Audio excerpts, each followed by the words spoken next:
അല്ല രോഹിണി, ഇതില് ഏറ്റവും പരമപ്രധാനമായി കാണേണ്ടത് രാജ്യത്തൊരു നിയമം അവതരിപ്പിക്കപ്പെട്ടിരിക്കുന്നു. ആ നിയമം ഏതോ വലിയ തോതിൽ ഒരു രാജ്യത്തെ ആകമാനം അപകടത്തിൽപ്പെടുന്ന മറ്റൊരു നിയമത്തെ മാറ്റിമറിച്ചുകൊണ്ട് വന്നു എന്ന് അവകാശപ്പെട്ടുകൊണ്ടാണ് നിയമം ഇപ്പൊ അവതരിപ്പിക്കപ്പെട്ടുള്ളത്. ഈ നിയമം അവതരിപ്പിക്കപ്പെടുക എന്നുള്ളത് ഉദ്ദേശിക്കുന്നത് രാജ്യത്ത് 8,70,72,000 വരുന്ന വഖഫ് പ്രോപ്പർട്ടികളിൽ മേൽ കണ്ണുവെച്ച് നടത്തുന്ന ഒരു വലിയ നിയമമാണ്. ഇതിന്റെ ചരിത്രം തുടങ്ങുന്നത് 2018 SB ഗാർഗിനെ ഒരു കമ്മീഷനായിട്ട് ഡൽഹിയിൽ നിയമിക്കുകയും 20,000 കോടി രൂപ വില വരുന്ന വഖഫ് സ്വത്തുക്കൾ സർക്കാർ സ്വത്തുക്കളാണെന്ന് കണ്ടെത്തുകയും അതിനെ തുടർന്ന് ആ സ്വത്തുക്കൾ കൈകാര്യം ചെയ്യുന്നതിന് വേണ്ടിയിട്ടുള്ള നടപടികൾ തുടരുകയും ചെയ്യുന്ന ഒരു ഘട്ടത്തിലാണ് ഈ നിയമം ഇപ്പോ രാജ്യത്ത് അവതരിപ്പിക്കുന്നത്.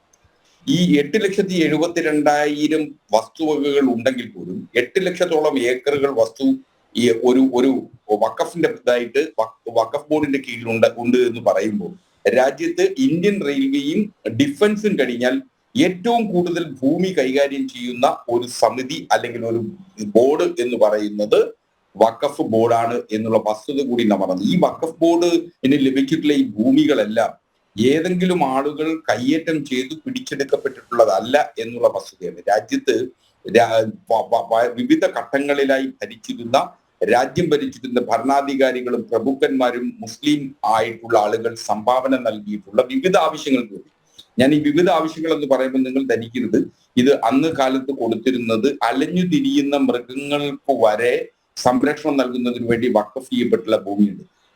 യാത്രക്കാരുടെ മൃഗങ്ങളെ സംരക്ഷിക്കുന്നതിന് വേണ്ടി വഖഫ് ചെയ്ത ഭൂമികൾ രാജ്യത്തുണ്ട്. അപ്പൊ അങ്ങനെ വിവിധ ആവശ്യങ്ങൾക്ക് വേണ്ടി വഖഫ് ചെയ്യപ്പെട്ടിട്ടുള്ള വസ്തുവകകളാണ് വഖഫ് ബോർഡിൻ്റെതായിട്ടുള്ളത്. എന്നിരുന്നാലും ഇപ്പൊ BJP പറയുന്നത് പോലെ ഈ വസ്തുവകകളിൽ നിന്ന് വഖഫ് ബോർഡിന് ലഭിക്കുന്ന വരുമാനം എന്ന് പറയുന്നത് പ്രതിവർഷം 200 കോടി രൂപ മാത്രമാണ്. സച്ചാർ കമ്മിറ്റി റിപ്പോർട്ടാണ് ഇതിൽ ഏറ്റവും പരമപ്രധാനമായി നമുക്ക് കാണാൻ കഴിയുന്നത്. സച്ചാർ കമ്മിറ്റി റിപ്പോർട്ടിൽ വളരെ കൃത്യമായ ഒരു വിവരം പറയുന്നു. 8 ലക്ഷം ഏക്കറോളം ഭൂമി വഖഫ് ബോർഡിന്റെ കയ്യിൽ ഇരിക്കുമ്പോൾ പോലും അതിൽ എത്രയോ അധികം ഭൂമി എൻക്രോച്ച്മെന്റ് നടന്നിട്ടുണ്ട്. ഉദാഹരണത്തിന് ഡൽഹിയിൽ തന്നെ നിരവധി നക്ഷത്ര ഹോട്ടലുകൾ വഖഫ് ഭൂമിയിലാണ് സ്ഥിതി ചെയ്യുന്നത് എന്ന വസ്തുതകൾ പോലും സച്ചാർ കമ്മിറ്റി റിപ്പോർട്ടിന്മേൽ രാജ്യത്ത് പുറത്തു വന്നതാണ്. അതിനെ തുടർന്ന് 1995-ലും 2013-ലും വഖഫ് ബോർഡിന് വിശാല അധികാരവും സ്വയംഭരണാവകാശം നൽകിക്കൊണ്ടൊരു നിയമം രാജ്യത്ത് നടപ്പിലാക്കിയത്. ആ സ്വയംഭരണാവകാശം എടുത്തു കളഞ്ഞുകൊണ്ടാണ് പുതിയ നിയമം അവതരിപ്പിക്കപ്പെടുന്നത്. ഇവിടെ ഏറ്റവും പരമപ്രധാനമായി കേരളത്തെ സംബന്ധിച്ചിടത്തോളം BJPയും സംഘപരിവാറും ചില ക്രിസ്ത്യൻ സംഘടനകളും ശ്രീ ഹസ്കർ, ഏകപക്ഷീയമായ നിലപാടെടുക്കുന്നതിലല്ലേ അമെൻമെന്റ് വരുന്നത്?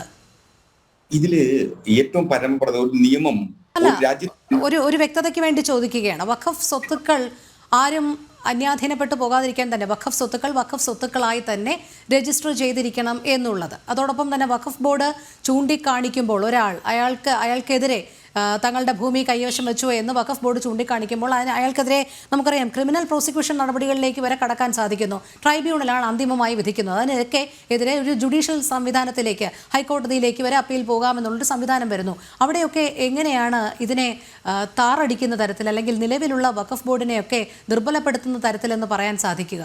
അല്ല, ഒന്ന് വളരെ ലളിതമായി പറഞ്ഞു കഴിഞ്ഞാൽ, ഉദാഹരണത്തിന് അക്ബർ ചക്രവർത്തിയോ ഷാജഹാൻ ചക്രവർത്തിയോ ഏതെങ്കിലും വസ്തുവകകൾ വഖഫ് ചെയ്തിട്ടുണ്ട് എന്ന് കരുതുക. നിരവധി വസ്തുക്കൾ അവർ വഖഫ് ചെയ്തിട്ടുണ്ട്.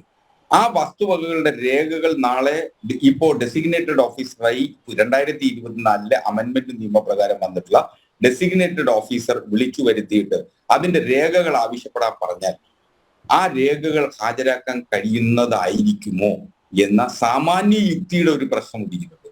ആ രേഖകളൊന്നും ഹാജരാക്കാൻ കഴിയില്ല. അത് വളരെ കൃത്യമായി അറിയാവുന്നവരാണ് ഈ നിയമം തയ്യാറാക്കിയിട്ടുള്ളത്.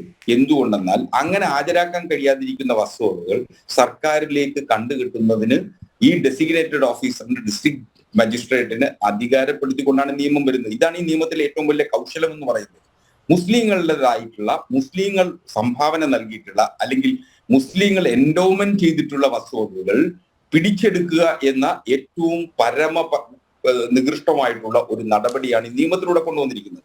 ഈ നിയമത്തിന് രാജ്യത്ത് ഈ നിയമം നടപ്പിലാക്കുന്നതിന് ഇന്ത്യൻ ഭരണഘടനയുടെ 14, 15, 25, 26 ആർട്ടിക്കിളുടെ കൃത്യമായ ലംഘനമുണ്ട് എന്ന് പറയുമ്പോൾ ആ ലംഘനങ്ങളെ സംബന്ധിച്ച് തുടർ നിയമവഴികളുടെ സാധ്യതകളാണ് തുടരുന്നത്. അത് അവിടെ നിൽക്കട്ടെ.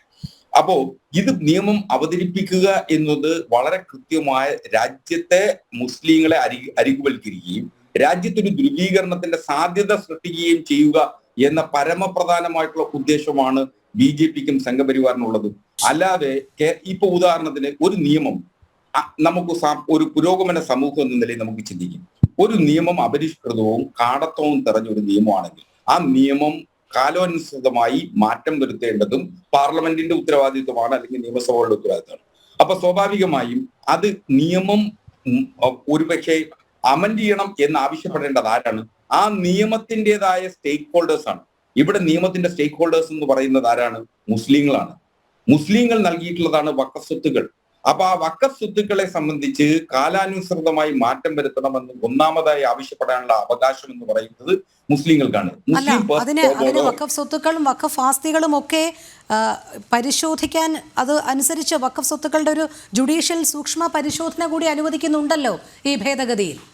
അല്ലെ, അതിന് രാജ്യത്ത് ഇത് ഇപ്പോൾ ഭേദഗതിയാണ് ഇത് അങ്ങേയറ്റം ക്രൂരതമാക്കുന്നത് എന്നുള്ളത്. അങ്ങനെയാണെങ്കിൽ 95 ആ വഖഫ് ആക്ടിനെ 2013 UPA സർക്കാർ നടത്തിയ ഒരു ഭേദഗതി എന്തിന്റെ അടിസ്ഥാനത്തിലായിരുന്നു? ആ ഭേദഗതിയെ താങ്കൾ എങ്ങനെയാണ് കാണുന്നത്? അവിടെയല്ലേ വഖഫ് ബോർഡിന് പരമാധികാരം നൽകുന്നത്? ഞാൻ നേരത്തെ പറഞ്ഞതുപോലെ അവിടെ ആ ഭേദഗതി അനുസരിച്ചല്ലേ ഈ ഭൂമി കയ്യേറ്റക്കാർ എന്ന് വഖഫ് ബോർഡ് ചൂണ്ടിക്കാണിച്ചു കഴിഞ്ഞാൽ അവർക്കെതിരെ ഈ ക്രിമിനൽ പ്രോസിക്യൂഷൻ ഉള്ള നടപടിയൊക്കെ വരുന്നത്?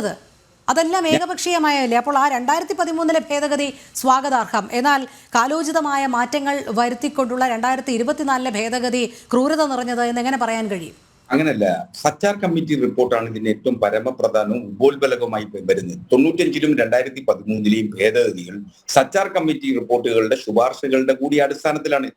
രാജ്യത്ത് വഖഫ് സ്വത്തുകൾ അന്യാധീനപ്പെട്ട് എൻക്രോച്ച് ചെയ്യപ്പെട്ടിട്ടുണ്ട് എന്ന ബോധ്യത്തിന്റെ കൂടി അടിസ്ഥാനത്തിലാണ് അത്തരത്തിലൊരു നിയമ ഭേദഗതിയെ സംബന്ധിച്ച് UPA ഗവൺമെന്റ് എടുത്തിട്ടുള്ള തീരുമാനം. അത് ആ കാലഘട്ടത്തിന്റെയും നഷ്ടപ്പെട്ടു പോയ വഖഫ് സ്വത്തുകൾ തിരിച്ചുപിടിക്കുക, അതിന് അധികാരം വഖഫ് ബോർഡിന് നൽകുകയും അതിന്മേൽ ഏതെങ്കിലും തരത്തിലുള്ള ചലഞ്ചസുകൾ വഖഫ് ട്രിബ്യൂണലുകളിൽ നിക്ഷിപ്തമാവുകയും ചെയ്തു. വഖഫ് ട്രിബ്യൂണൽ എന്ന് പറയുന്നത് വഖഫ് ബോർഡ് കോൺസ്റ്റിറ്റ്യൂട്ട് ചെയ്യുന്ന ട്രിബ്യൂണൽ അല്ല, അതാണ് തെറ്റിദ്ധരിക്കപ്പെട്ടിരിക്കുന്നത്.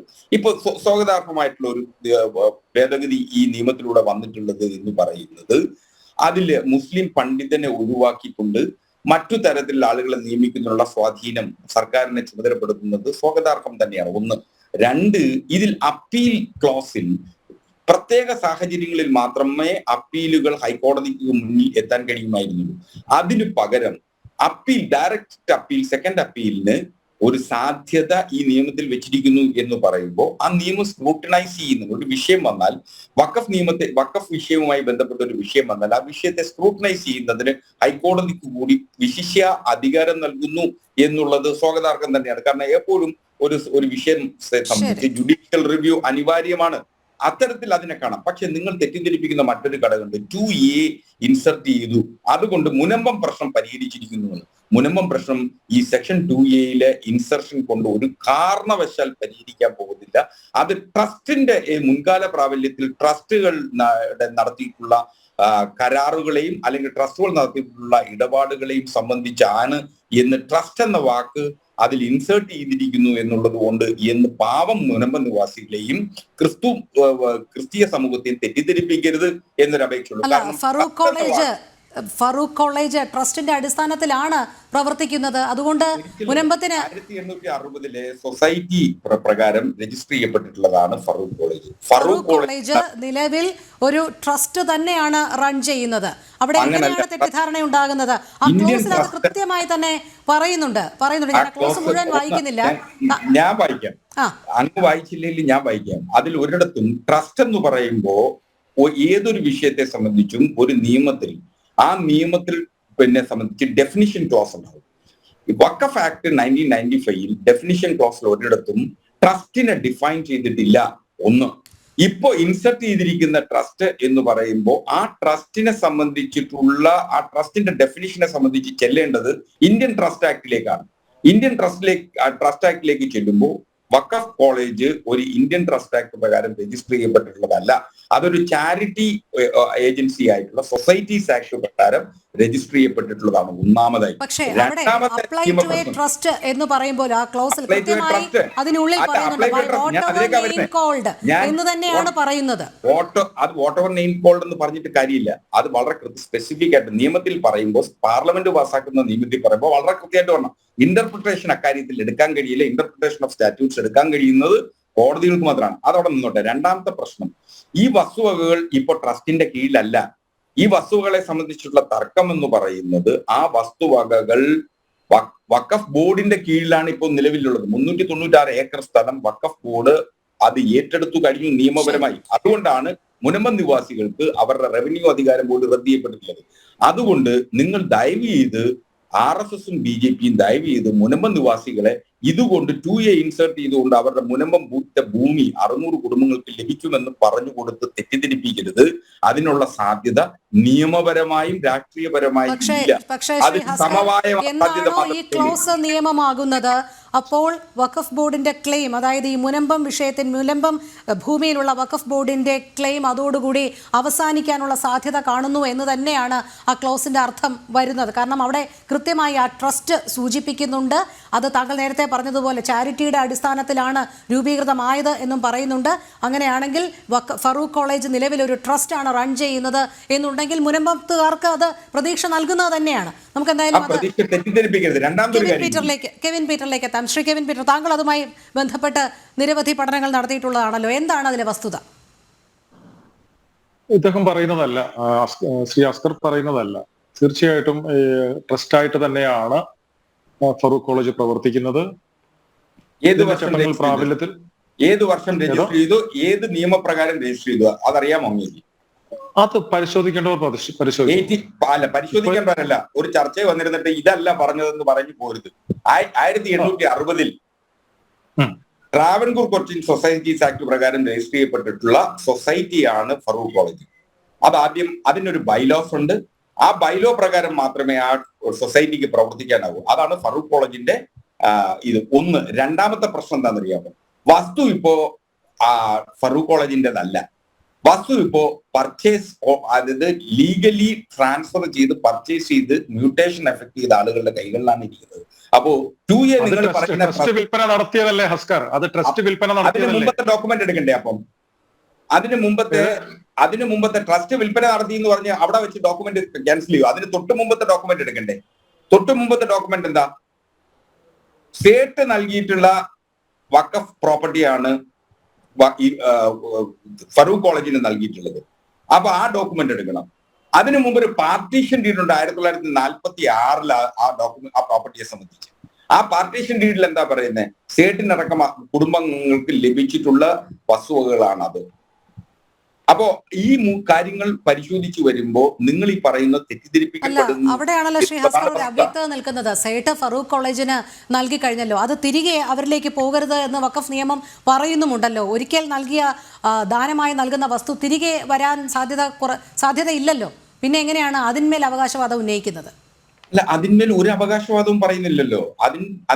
ഞാൻ ഉദ്ദേശിച്ചത് ഇപ്പൊ മുനമ്പം നിവാസികൾ 600ഓളം ആളുകളെ സംബന്ധിച്ചിടത്തോളം അവരുടെ ഭൂമിയെ സംബന്ധിച്ചിട്ടുള്ള തർക്കമാണുള്ളത്.